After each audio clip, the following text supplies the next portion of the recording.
Hola a todos, soy Yves Malcott, aquí está mi esposa Yolanda y estamos siguiendo un estudio semanal. La semana pasada vimos cómo hacer lo imposible y vimos una primera parte donde teníamos que ver al invisible, creer en lo que Él iba a decir, creer sus ideas, tomar sus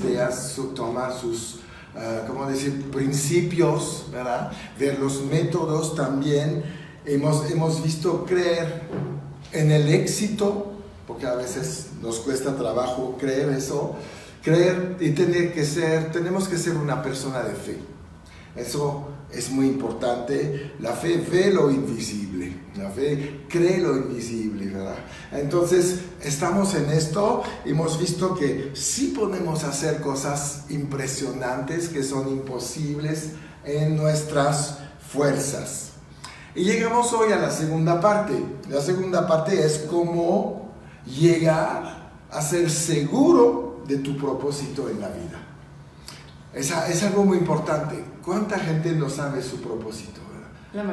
La mayoría. Y cuando tiene uno no sabe si es el mismo que el que Dios tenía para ti. Entonces dudamos. O sea, ¿nos inventamos un propósito? Nos inventamos forzamos o seguimos un propósito famoso, ¿no? O que es de moda, o que es el momento de todos hacer lo mismo. Pero tenemos que salir de esto. Tenemos que buscar un propósito. En la Biblia hay un propósito idéntico para todos. Es la Gran Comisión. Y eso lo vemos en Romanos 10, cuando Dios nos enseña un poquito cómo ser un buen predicador del Evangelio. Porque a veces conocemos la palabra, pero la sabemos explicar bien, etcétera, convencer y ser consciente que todos podemos ser un buen predicador. Y Romanos 10, 13 dice: porque todo aquel que invocare el nombre del Señor será salvo. Y viene el 14. ¿Cómo pues invocarán a aquel en el cual no han creído? ¿Y cómo creerán en aquel de quien no han oído? ¿Y cómo oirán sin haber quien les predique? ¿Y cómo predicarán si no fueron enviados? Como está escrito: cuán hermosos los pies de los que anuncian la paz, de los que anuncian buenas nuevas. Eso es como ser un predicador. Tenemos que oír la palabra, tenemos que recibir la palabra y después tenemos que empezar a predicar. Yo creo que hay una parte muy importante ahí, que es empezar a crear una pasión por seguir escuchando, seguir leyendo, oyendo, declarando. Y yo me he dado cuenta de que cuando ponemos por obra lo que el Señor nos está pidiendo, es como ejercitar de alguna manera, es un poquito, por decirlo de una manera, ensayamos, ¿no? A lo mejor al principio nos cuesta mucho trabajo y estamos nerviosos y no sabemos bien cómo empezar y qué decir, y entre más lo practicamos, mejor más va siendo una verdad en nosotros y por lo tanto se convierte en más facilidad de palabra, fluimos más en lo que el Espíritu Santo nos está llevando, podemos empezar a entrar. Tú puedes estar hablando a una persona acerca del Evangelio y el Espíritu Santo puede venir y puedes empezar a obrar en los dones del Espíritu Santo, porque estás fluyendo. Ya ese nerviosismo del principio ya está atrás, ya estás más, como podemos decir, un poquito como pez en el agua. Sí. También vemos que no todos somos tan buenos, no es siempre nuestro don. Y tenemos que buscar cada quien nuestro llamado. Y para conocer tu llamado, realmente, para que podamos ahí ministrar en el área donde vamos a trabajar, unos es la predicación, otros es la enseñanza, otros van a ministrar sanidad y cosas así, que son los grandes evangelistas, porque todos vamos a encajar un día en un ministerio. Pero la clave para tener este derecho de hacer el ministerio que pensamos que es el correcto, es saber que somos enviados. Enviados por Dios. Por eso aquí dice realmente enviados. Hermosos los pies de los que anuncian la paz, de los que fueron enviados a anunciar estas cosas. Entonces podríamos preguntarme, ¿quiénes son los enviados? Todos los que creen en Dios y que buscan servirle a Él. Porque a veces podemos decir, no, yo no soy enviada, no, yo no soy escogido, no, yo no, mejor que vaya alguien más. Y estamos cayendo en un engaño, porque la verdad es que Dios nos creó a todos con la gran comisión, ¿no? Sí. Vayan y hablen de las buenas nuevas. Sí, sí. Todos somos llamados a compartir la palabra. Marcos 16, 15, ¿no? Les dijo, id por todo el mundo y que predican el evangelio Y a ahí no hay toda un criatura. paréntesis que dice tú sí, tú no, No. el que califica con esto, el que tiene esa pasión por hablar de Cristo, el que tiene esa pasión, porque cuando tú estás enamorado de Dios, cuando estás viendo lo que Dios hizo en tu vida, cómo cambió tu vida, lo único que puedes hacer en agradecimiento, ¿verdad? Es seguir haciendo la gran comisión. Sí. Es seguir haciendo lo que Jesús vino a hacer, y que gracias a que Jesús vino a hacerlo y alguien te habló de lo que vino a hacer, tú tienes la salvación y tienes la vida eterna. Entonces, qué importante seguir los pasos de Jesús. Sí. Dice algo importante en Marcos, predicar el evangelio. Porque hemos visto ahorita que hay más y más predicación y enseñanza basada en motivación, en lo que podemos hacer nosotros, en nuestras fuerzas, que en el evangelio. Entonces tenemos que cuidar mucho esto y no caer en, bueno, no voy a predicar el evangelio como está porque me da un poco de pena, a lo mejor la Biblia ya pasó de moda. La Biblia no pasó de tremendo. moda. Sí se ve en el mundo hoy como que se ha bajado realmente el nivel de las prédicas, adaptando realmente la Biblia a la vida actual, cuando es lo contrario. Tenemos que adaptar la vida actual a la Biblia para mantener el estándar. Así, como si el evangelio necesitara de algo. Sí, no, como que El más evangelio barato es se vende perfecto. mejor. Es perfecto, el evangelio no necesita, bueno, la palabra lo dice, no le agregues. No le agregues, no le absolutamente quites. nada. Y estas concesiones de las que tú estás hablando se están dando tal vez por querer agradar a la gente.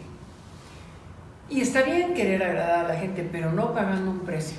No pagando un precio de no hablar la verdad completa, la verdad absoluta. Porque el no hablar la verdad absoluta es mentir. Así es. Entonces realmente podríamos decirlo, estamos mintiendo, estamos engañando a la gente, haciéndoles creer que pueden tener tal vez un evangelio de concesiones y que no pasa nada. Pero es que sí pasa, esa gente está dejando de tener resultados de las bendiciones de Dios en su vida. Entonces, pues, es un engaño. Claro, sí, pierdes las ventajas. No. Si vemos ahí Jesús cuando empieza su ministerio en Lucas 4, ¿no? Dice ahí algo importante en el versículo 18. Vamos a Lucas 4. ¿No? Dice algo tan fuerte. Él dice que el Espíritu del Señor está sobre mí, por cuanto me ha ungido para dar buenas nuevas a los pobres. Y ahí viene la clave. Me ha enviado. Jesús no inició su ministerio por su propia iniciativa. Él dice, me ha enviado a sanar a los quebrantados de corazón. Ese era su propósito. Sí. Y la primera cosa que viene es, me ha ungido. Y cuando soy ungido, Dios me puede enviar. Y es algo que tenemos que bien respetar, este orden de Dios. Porque nos podemos decir, ya me lanzo y no estoy ungido, entonces no cumplo ninguna de las dos condiciones. A ver qué pasa, ¿no? Espero que en el camino... ¿Qué va a pasar?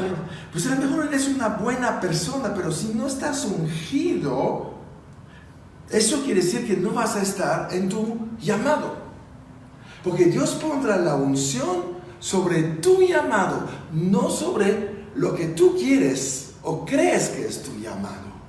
La unción está preparada para que tú hagas el plan de Dios para tu vida. Yo creo que si somos honestos, en un principio podemos estar un poquito inciertos, pero conforme va pasando el tiempo, vas viendo cuál verdaderamente es tu llamado y te vas dando cuenta que es donde vas a fluir de una manera muy especial, sí, y muy diferente a lo que tal vez estamos tratando de hacer por acá. Sí. Que finalmente es una bendición, pero tal vez no fluyes de la manera que deberías de fluir y por lo tanto pues no estás obrando en lo sobrenatural. Tal vez es una palabra buena, tal vez es una palabra positiva, tal vez es una bonita exhortación, pero no hay poder. Es lo que decimos siempre. Estamos en lo bueno, pero no en lo correcto. Entonces, el llamado de Dios es lo que te va a posicionar donde Él quiere que estés. Quiere decir que realmente es importante escuchar su voz y buscar un encuentro con el invisible, lo que veíamos la semana pasada. Buscar cómo recibió Moisés su llamado, hablando con el invisible. ¿Se acuerdan de la palabra de Éxodo? ¿No? Entonces, es importante conectarnos con Dios, con el mundo invisible, con el mundo espiritual, donde vamos a encontrar nuestro propósito. Buscar ahí este propósito y al momento que recibes seguridad, que estás en Él, ya te puedes lanzar. Y no tienes miedo. Empiezas a fluir, ¿no? Fluyes, eres libre.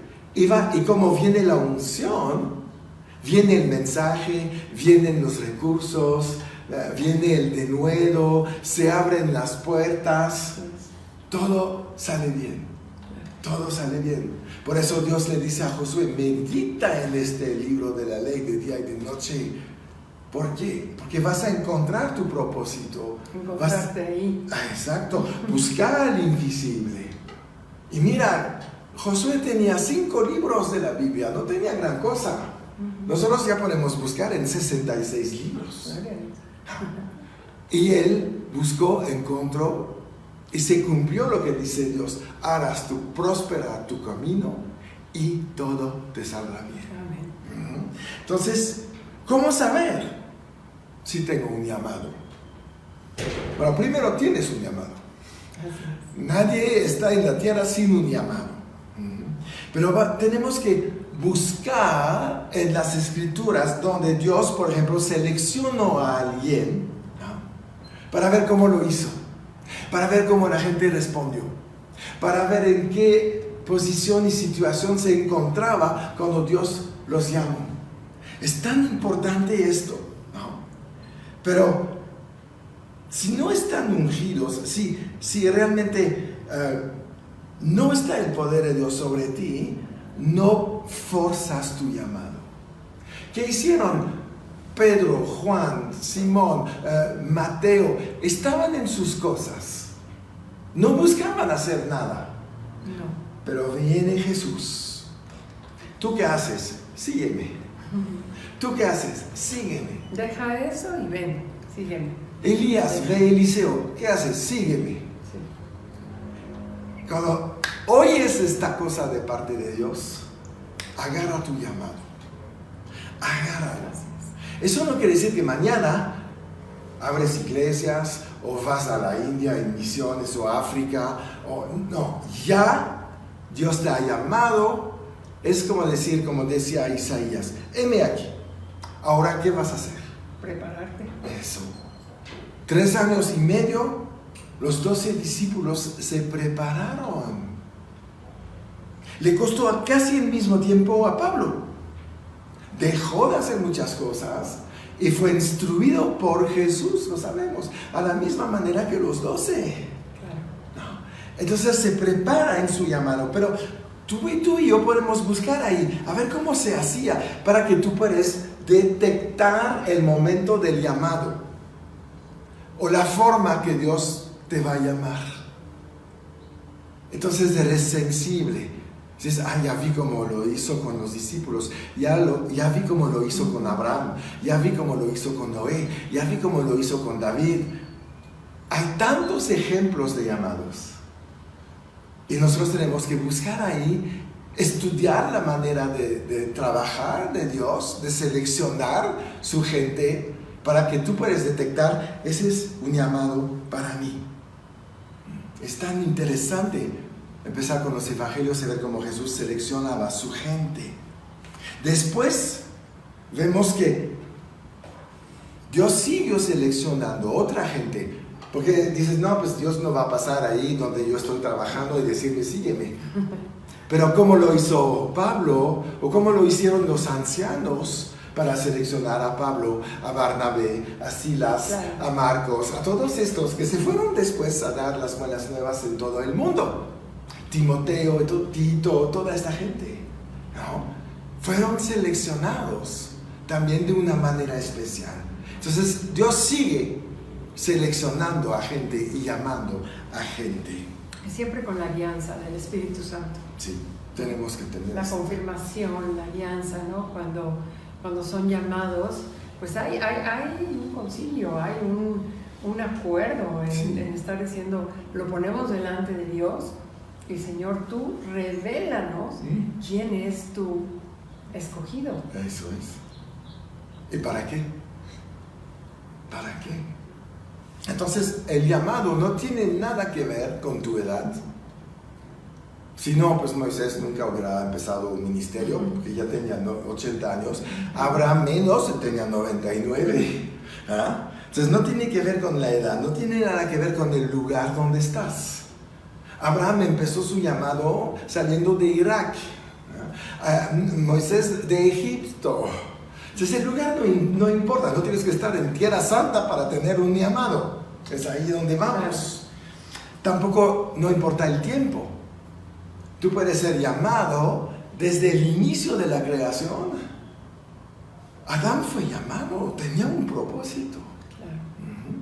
Entonces el tiempo no cuenta. La condición social, económica, tampoco. Hay gente que son llamados, que son soldados, guerreros, reyes, cultos, doctores, pescadores, gente que no sabe ni leer ni escribir. Todo eso no importa. Cuando Dios te llama, Dios te capacita, Dios te equipa. Porque sabe que el llamado, no importa quién eres, no importa los diplomas, el conocimiento, el llamado rebasa tus capacidades. Siempre. Entonces no tenemos que preocuparnos de esto. Tampoco no importa la raza. Dios puede escoger un blanco, un negro, un asiático. Amarillo, verde, rojo. Para Él, la raza, primero yo creo que tenemos que definir algo. No existen las razas, eso es un invento humano. Hay una sola raza, el humano, con diferentes facciones. Pero la raza es humana. Y somos todos humanos, somos todos un espíritu que tiene un alma y que vive en un cuerpo. Entonces el concepto de raza lo tenemos que tener bien definido. Somos todos de la misma raza. No hay una raza superior. Exacto. No importa tus defectos. Dios pasa por encima de esto. Te va a pulir, te va a trabajar, te va a cambiar. Y no importa ni tu presente ni tu pasado. Entonces finalmente, ¿qué importa? Tu corazón. Tu corazón. Estás dispuesto y Dios te va a usar. Y mira, si vemos ahí unos hombres, tengo ahí 5 personajes, 6 personajes. David es un joven que era sin experiencia política y Dios lo escoge como rey. Wow. Esther es una joven judía y la hace reina persa. Para que ver, ¿verdad? Moisés y Benihil, 2 tartamudos predicando como tremendos. Pablo, un religioso sanguinario. Pedro, un necio sin educación. Y podemos seguir, la lista es así para todos. O sea que todos tenemos esperanza. Todos tenemos esperanza. Por eso la Biblia dice que Dios va a avergonzar a los sabios con los que no saben. Porque hay el ingrediente del orgullo y ahí es donde Dios ya no puede trabajar. No puede. Con la humanidad. Uh-huh. ¿No? Él está buscando un corazón, como estás diciendo ahí, un corazón enseñable, un corazón humilde, un corazón que reconoce el honor de ser llamado por Dios. Ese es un honor impresionante. Y el llamado te aparta. Lo que Dios quiere para tu vida es que no seas como otros hombres. No escogió para reemplazar a Saúl otro Saúl. Saúl era alto, fuerte, ¿no? Y David era un chavo, un adolescente. Pero lo hizo rey. Él no tiene que repetir ciertos patrones. Él ve lo que puede hacer contigo si estás dispuesto y lo hará. ¿No? Él no quiere que seas como otros profesionistas. No quiere que todos los creyentes tengamos el mismo diploma. Claro, cortados, digamos, con la misma tijera. Sí. Claro. Te quiere semejante a Jesús, pero diferente. Es como todos los escritores de la Biblia. Con tu personalidad. Es un solo autor, pero cada quien pudo escribir con su personalidad. Y ese es un libre albedrío. Ahí es donde mismo Dios está respetando el libre albedrío. Tiene decir, yo decido dejarte ser con la personalidad que tienes, el carácter que tienes, la manera que tienes, porque así me vas a ser útil. Y así te hice, entonces o me equivoqué o no. No creo que se haya equivocado. Entonces, si no se equivocó, pues es normal que te permite andar en tu personalidad. No te quiere ver similar a los demás. Te hizo único.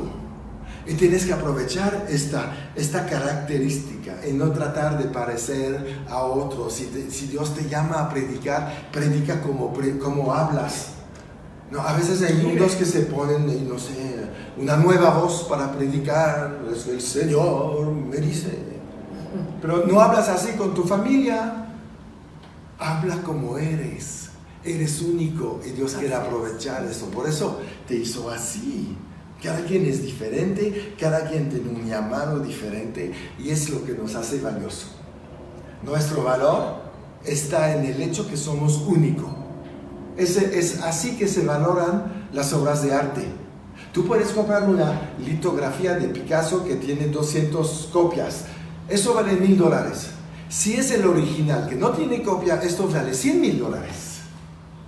El original, lo que es único, es lo que tiene valor. Y Dios nos ha hecho únicos. Y la prueba de eso es nuestra huella digital. Ahí está. No es igual. No, la mía no es la mía, la misma que la tuya. Tenemos este valor. No.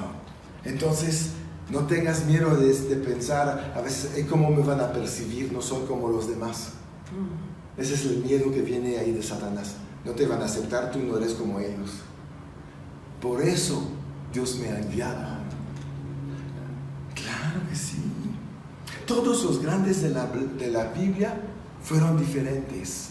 Y mira, hablaron de manera diferente, oraban de manera diferente, enseñaban de manera diferente, predicaban de manera diferente, sanaban de manera diferente, veían el mundo de manera diferente. ¡Wow!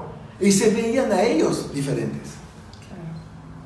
Y no tenemos que tener pena de cómo somos. Dios nos ha hecho y como nos ha hecho, estamos bien.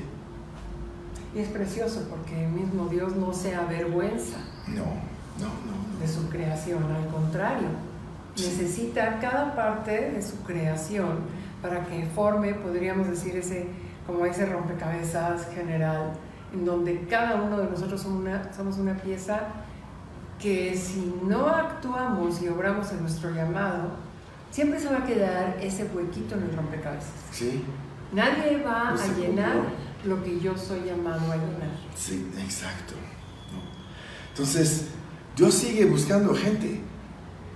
Dios sigue buscando Pablos, Esther. como Priscila, Aquila, toda esta gente. Él necesita de esta gente. Y más ahora, en estos últimos tiempos, cuánto más el cuerpo de Cristo tiene que multiplicarse y tiene que cada uno de nosotros tenemos que ir y doblar esfuerzos para poder llegar a cumplir el propósito. Sí, por supuesto. Ya no hay tanto tiempo como tal vez había antes de tomárnoslas un poquito más tranquilo, un poquito más a la ligera. Vemos que el tiempo se está acortando, sí. Y en ese tiempo que se está acortando debemos de ser más diligentes, de si tenemos alguna duda, meternos con el Señor, decirle: Señor, háblame, quiero escuchar tu voz, voy bien, ¿qué quieres que haga? Heme aquí, tú guíame, estoy dispuesto. Sí. Y Él va a inmediatamente empezar a hablarte y empezar a llevarte por ciertos caminos que Él pueda decidir. Sí, claro, es el que va a abrir estas puertas y estos caminos.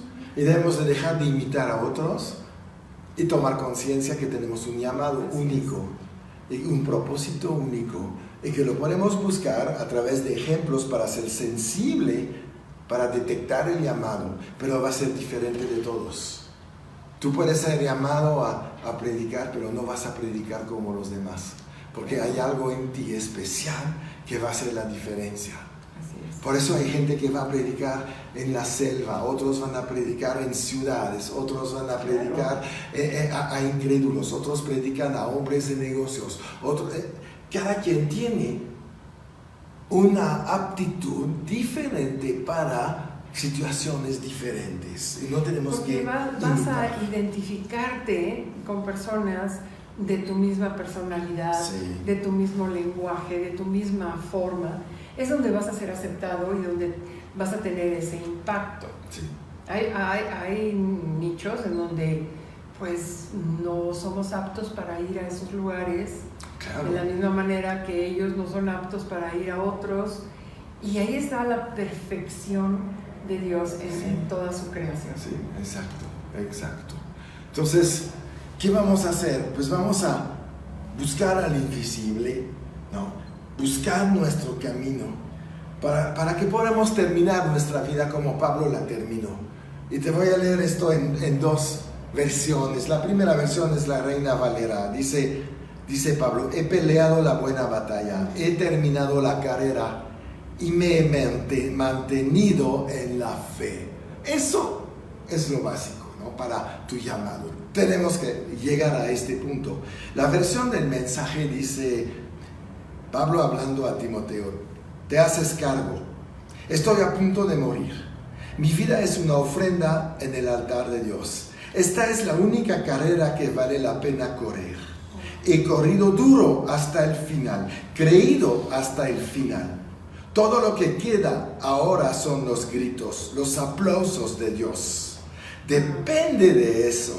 Y es un juez honesto. Él hará lo correcto, no solo por mí, sino por todos los que estén ansiosos por su venida. Qué tremendo, ¿no? Qué bonita versión. Entonces Dios te ha llamado a ministrar o a tener una profesión en una área, pero va a ser especial para ti. Tú puedes ser llamado a predicar, tú puedes ser llamado a producir riquezas, tú puedes ser llamado a organizar, tú puedes ser llamado a administrar. Si buscas en los dones ministeriales, esto existe. Entonces, busca tu llamado. Es único y es tu propósito. Y disfrútalo y gózalo. Sí, y permanece afuera de la imitación. Porque la verdad, no es el plan de Dios que seamos todos iguales. Así es. Nos ha hecho diferentes. Entonces vamos a buscar este propósito hasta que estemos seguros que lo tenemos bien claro y que podemos andar en él. Eso es la bendición. Eso es cómo puedes hacer lo imposible. Amén, ¿verdad? Amén. Entonces, bueno, pues también vamos a cerrar como lo hacemos cada vez con la Santa Cena.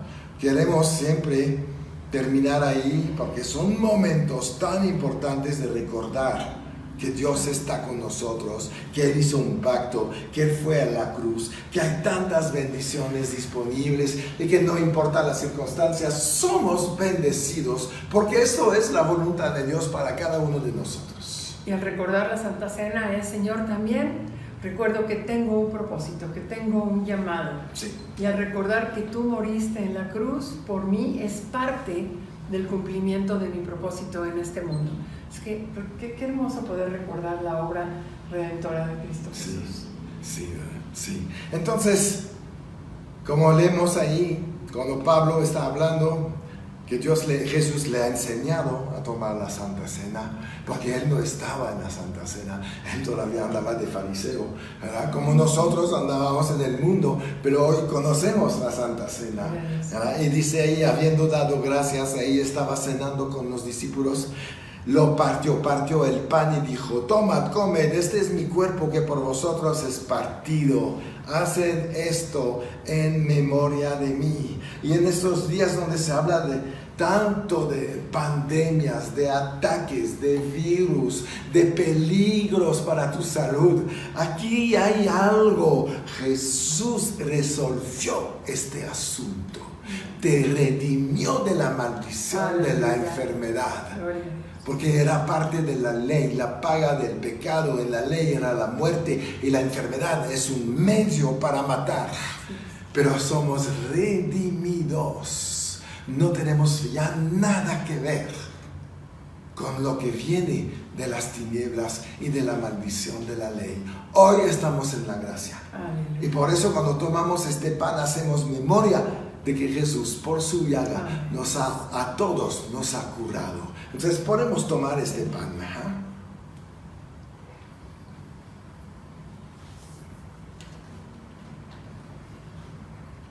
Asimismo, tomo también la copa, después de haber cenado, diciendo, esta copa es el nuevo pacto en mi sangre. Haced esto todas las veces que la bebiereis en memoria de mí. ¿Qué? Estamos hablando de la pandemia, de todo esto, pero tenemos nosotros un pacto, que no te puedes morir por una enfermedad.